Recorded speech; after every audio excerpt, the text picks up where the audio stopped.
Bienvenue à une autre capsule vidéo On se paye la traite, qui vous fait découvrir les fermes laitières automatisées du Québec.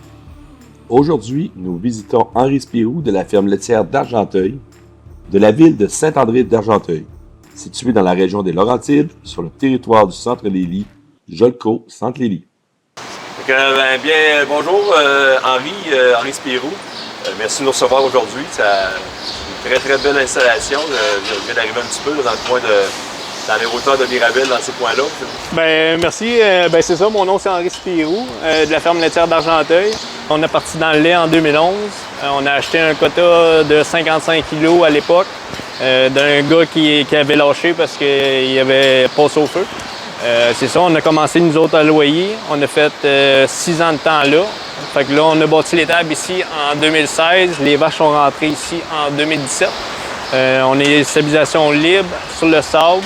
À l'époque, on était salle de traite. La relève, tout est sur le même toit. Il y a seulement les veaux, la relève, la petite relève, je vais dire comme ça, qui est à l'extérieur dans des huches. Dans le fond, c'est ça. On a fait environ 4 ans de temps en salle de traite. On était juste mes parents et moi sur la ferme. Puis tu sais, à l'époque, on avait regardé déjà pour être en robotique en 2016-2017 quand on bâtissait. Mais à l'époque, on était pas assez gros pour 2 robots, trop gros pour un robot. Fait que là, puis tu sais, je cacherais pas qu'en 2011, les moyens, tu sais, on n'avait même pas de machine à foin, tu sais, on s'est équipé tranquillement, pas vite, tu sais, on n'avait même pas, on avait une fourche dans le petit garage pour faire du jardinage, mais tu sais, rien de ça, tu sais, on avait les terres, mon père il avait les terres, tu sais, on fait de l'excavation aussi à travers ça. Mon père est toujours avec son excavation, il fait du transport et ainsi de suite, fait qu'on est bien occupé. Fait que là, puis moi, là, tu sais, quand on a commencé, j'étais encore à l'école, je finissais mon cours à Alfred, j'ai gradué en 2011. Fait que quand on a commencé dans le lait, je finissais mon école. Je voyageais soir et matin à Alfred, là, fait que j'étais occupé. Mais, tu sais, mon père, il savait que je voulais, mes parents croyaient en moi, tu sais. Pour ça, j'ai des parents en or, tu sais, ils croyaient en moi. Si je recule un peu, c'est quoi ton côté de vache laitière? C'est quoi ton contact? Mon oncle, notre 3e voisin, il y avait une ferme laitière, mais c'était mieux d'avoir un peu plus de quotas que d'acheter une ferme comme ça, d'une vingtaine, 25 kilos. Fait que là, c'est pour ça que, puis dans le fond, j'étais tout le temps rendu là, faire les foins, tu sais, j'étais tout le temps là, tu sais. Travailler les vaches, j'aimais ça, tu sais, à contact animal, puis aussi, il y a ma mère. Ma mère, dans le fond, dans le même village, à Saint-André, elle avait une ferme familiale, que c'est pour ça qu'elle, quand j'ai dit que je voulais avoir des vaches, que depuis tout petit, elle m'a très bien appuyé dans ça.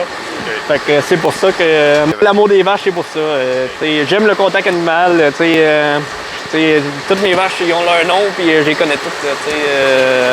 C'est mes bébés. Faut être étape. On a des robots ici, puis c'est géré différemment. Là. Je vous le cache pas, j'arrive plus tard le matin, mais j'ai une vie familiale qui est là, j'ai 2 enfants. Mon petit gars, il a eu 4 ans aujourd'hui. Puis ma petite fille, elle a eu 7 ans le mois passé. Puis je vais en profiter là, avec eux autres. Puis c'est ça. Là, mais avec les robots, depuis que j'ai les robots, je le cache pas, je me lève plus tard le matin. Mais si j'ai bien d'ouvrage le matin, je vais arriver plus de bonne heure. Ça dérange pas. Ou quand je suis dans des semences comme ce printemps, ça m'inquiétait dans le temps quand j'étais à la salle de traite parce que ma mère était toute seule à l'étable. Là, on lâche, tout le monde sait, c'est à 5 heures qu'on traite, on lâche à 5 heures, on retourne après. Mais là, à cette heure avec les robots, je check mon téléphone, j'ai pas trop de vaches à rentrer ou j'ai pas trop de retard. Bon, je finis ma pièce, puis au pire, je vais y rentrer 10 heures à soir, ça ne dérange pas. Puis tu sais, on a commencé en 2011, la dette était là, le quota, les vaches, tout était là. Fait que là, c'est rembarqué un autre projet robot. C'est pour ça qu'on est allé au début salle de traite, parce que les coûts étaient plus avantageux. Puis, comme je disais. Le départ était moins élevé pour le départ. Exactement. Fait qu'on avait séparé les logettes, parce que une logette d'Austin et une logette de Jersey en stabu, c'est pas la même. Fait que on a séparé vraiment l'étable en 2. Fait que là, quand il est venu le temps des robots, Joe, il est arrivé, il me dit où tu vois tes robots, toi? Ben, j'ai dit Joe, moi je pense que c'est là qu'ils vont mes robots. Sur le bord du mur, dans la séparation. Je veux pas tout changer de table pour trop stresser les vaches. Tu sais, ça s'est super bien fait. Je les ai mis sur le bord du mur à la place là parce que ben, je voulais pas faire des passerelles. Tu sais, moi je l'ai rentré dehors parce que dans le fond, mon mur extérieur, j'ai une porte pour les techniciens qui rentrent direct. De passer de. Je repasse à la salle de traite. Faisais-tu 3 traites par jour, 2 traites? 2 traites par jour. Vu qu'on était rien que nous 3, on était. C'est ce que j'avais compris dans tous les heures, mais je veux juste être sûr. Là, tu as une moyenne de combien de traites par jour? Là, ces temps-ci, je roule à 2,8 jusqu'à 3. Tu sais, je joue là-dedans. Ben là, c'est sûr, là, je roule à peu près ces temps-ci, là, je roule à 1,7. Puis l'hiver, je monte à 1,8. Les Jersey, je roule à 1,3. 1,33, je reste à peu près là-dedans. T'sais, on a un test de gras à 4,45, on joue là-dedans. C'est sûr que l'été, l'hiver, on monte comme tout le monde. Je fais du 4,8 des fois l'hiver. Fait que c'est sûr que ma ration, je le sais, je suis en bague. Ça, c'est un autre point qu'à un moment donné, on va améliorer. J'ai été en avoir un peu d'étables, puis moi, le confort des vaches était bien important. Nous autres, quand on a bâti les tables, on n'a pas fait le flafla dans les tables. On n'a pas mis du bois à grandeur dans le mur. On voulait 3 affaires. Une bonne clarté dans les tables, un bon confort pour les vaches, puis une bonne ventilation. Oui. On sort ça. Bon, ben, là, tantôt, on parlait dans l'ancienne vidéo, dans la première partie de vidéo plutôt, que tu avais 2 troupeaux, 2 robots, puis un troupeau de chaque côté. Peux-tu expliquer un petit peu, puis je vais te laisser aller vers le centre pour peut-être montrer? Bien, dans le fond, ben, c'est ça. Ça un peu comment ton plan. Quand on avait bâti les tables, dans le fond, on n'a pas aménagé grand-chose. On a rien que changé des bols à eau pour avoir plus d'eau à la sortie des robots, dans le fond. Mais dans le fond, ici, la barrière est existante. Puis moi, je voulais avoir... continuer à avoir séparé mes vaches. Oui. Fait que là, avec Jonathan, on a regardé les plans. On dit, bon, on va le mettre en plein centre. Je vais avoir une seule cabane, un seul lavage. Elle avait quand même soirée matin, ma cabane. On va aller revoir l'autre côté aussi tantôt par l'autre bord de la cabane. Par l'autre bord, mais tu sais, puis moi je voulais l'avoir contre le mur. C'est toutes des petites affaires. J'ai un call la nuit. Ben, j'ai pas besoin de passer des tables, pas besoin de ranger les vaches, allumer les lumières, ça part là. Fait que là, j'arrive de l'extérieur, je rentre dans la cabane, je dérange pas le trafic des vaches. On calcule la pièce qu'on a dans les poches, on la calcule en masse. Fait que, les robots, je suis arrivé avec un brouillon à mon père pour montrer ça quand on discutait de ça. Puis quand on avait tout. Je me rappelle la fait C'était dans la laiterie là-haut, ça semblait fort. On ne se cachera pas, ça semblait fort. Pas de chicane, mais. Non, mais c'est des gros investissements. Voyons, on a commencé un robot, c'est sûr, on a développé en lait. C'est un gros changement pour eux autres. Mais en même pas une semaine, on était rendu, en 3 pick-up de lait, on était rendu même litrage. Puis en 1 mois, on commençait. Sur Extranet, on voyait. C'est pas compliqué, on était des journées, on avait du retard dans le quota. Et on l'a monté. On l'a rattrapé vite. On l'a rattrapé vite. Mais quand on a commencé en robot versus la salle de traite, on roulait à peu près du 29, d'un bon jour, je dirais 29 litres. Puis d'un bon jour, avec les robots, on roule dans le 36-37 pour les deux races. On a monté de 20-25% de position. Vraiment parfait. La même étape, Les mêmes animaux.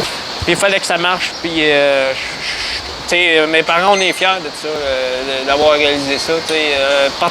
On se le dit, on part de zéro. On avait les terres, mais mon père, quand il est arrivé ici, mon père, il est belge, il est arrivé ici en 81. Il n'y avait pas de terre, là. Il est arrivé, il y avait une petite business d'excavation déjà en Europe. Quand il a vendu ses machines, c'est ça qu'il avait comme argent, mais il est parti de rien et tout. Ben c'est ça, fait que on disait que c'était familial notre entreprise. Quand on a commencé, nous autres dans le début, il y avait mon petit frère plus jeune, il est 2 ans plus jeune, qui était encore au secondaire, puis quand on était attachés, il venait soir et matin nous aider. Puis quand je prends mes vacances, mes petites vacances mes petites fins de semaine, je l'appelle, c'est lui qui me fait la ration présentement. Fait que, il est encore présent, je peux compter sur lui pareil. Puis j'étais content, puis je vais le mentionner, j'avais oublié de le mentionner dans la vidéo. Mais je suis bien reconnaissant envers lui. Même j'ai un plus vieux frère que de temps en temps il vient avec ses petits. Puis nous autres, notre entreprise est familiale. Puis on veut que ça reste comme ça. Puis on est bien fiers de ça. Penses-tu pas te rendre à 160 kg parce que tu n'as pas d'employé avec votre gang que vous êtes comme c'est là? Ou, mes parents vieillissent, je le sais bien, mais ils veulent pas arrêter non plus. Ils sont comme moi et ils veulent pas arrêter. Puis c'est faisable. À 160 kg. Ça va me faire peut-être 4 vaches de plus à rentrer. L'entretien, oui, peut-être qu'il faudra que je mette un robot de plus, mais non. On va faire un peu plus de maïs ensilage, un peu plus de tout. Agrandir l'étable au pire, mais qu'on arrive plus gros. Mais j'ai de la relève qui pousse en arrière. Je sais qu'ils sont jeunes, mais ils ont le même beat que moi quand j'étais petit. Quand je pars le matin avec mon petit bonhomme qui vient avec moi, on arrête un petit café au Tim Hortons, puis là, il est content, son petit lot de chocolat, puis il arrive, c'est une petite sortie, puis c'est sûr que je fais pas des grosses activités, mais j'y traîne le plus que je peux. Mon père il me dit tout le temps, traîne-les tes enfants le plus que tu peux, c'est le fun de les avoir avec nous autres. Comme dimanche, on avait un dîner de famille, on a commencé à 3h dans les tables, à 5h, on avait fini, on s'en va à la maison. Ça n'existait pas, là, juste de 3 ans encore? Non, ça n'existait pas. On commençait la traite, ouais. On commençait le train à 4h, mais à 5h, on rentrait les vaches pour le salon de traite. Ça durait 1h et quart. Ça, on lave le salon de traite parce que je suis pas capable d'avoir du fumier dans la salle de traite. C'était lavé 2 fois par jour. Non, comme je disais, je reviendrai pas en arrière. C'est le meilleur commentaire à entendre. Si tu vois quelqu'un qui dit « je ne reviendrai pas en arrière ». Bon, encore un gros merci, puis on continue la visite. Parfait. Merci. Bye.